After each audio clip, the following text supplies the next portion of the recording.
I was adopted when I was 5. Social services got involved, and she didn't want to have me. She was young, very, very young, and they wanted to give me to a different home, and my grandparents didn't want that. They wanted to keep me in the family. And my adoptive mother passed away when I was 11, so it was just me and my dad.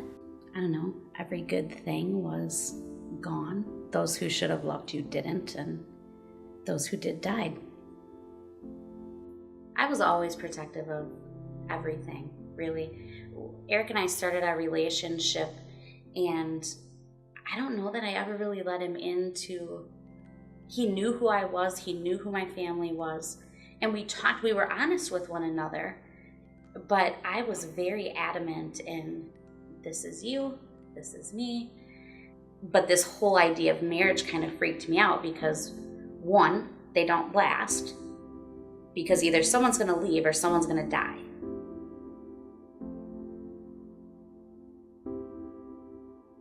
I went into our marriage planning for our marriage to fail.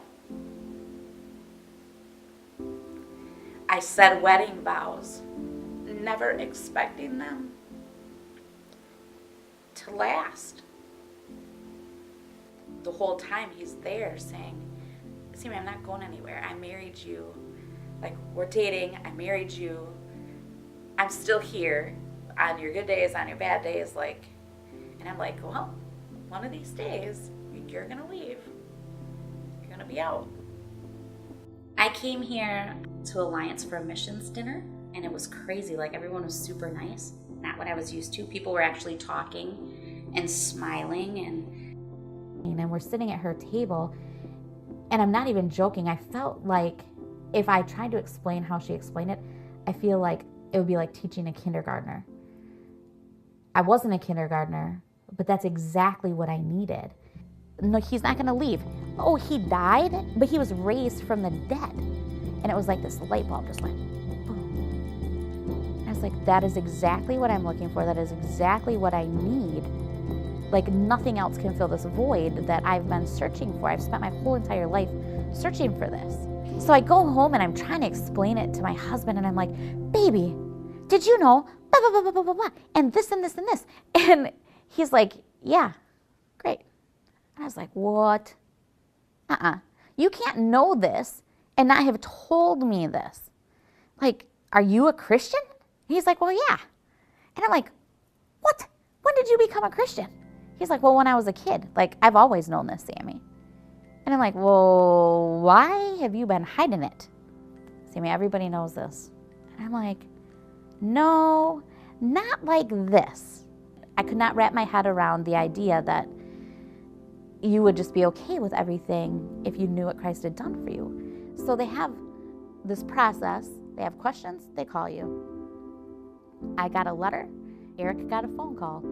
And I said, great, you go talk with them, and I'll be here when you get back. And so he walks into the church, check on the time. Yep, 10 minutes later, he's not coming out. 10 minutes after that, he's still not coming out. Now we're going on 30 minutes, and I'm like, oh my goodness. He is probably yelling at someone, and this is not gonna be pretty. And I'm looking and I'm watching, and then like at the 40-minute mark, I see this guy walking out of the church. And it looks oddly like my husband, right? But so much lighter. He was almost floaty. And I know that that's all my imagination. But because the guy that I saw walk in was filled with trepidation and fear, and the guy that walked out was free.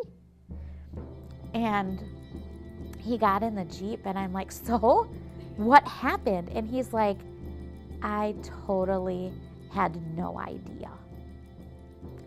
And I'm like, what does that mean?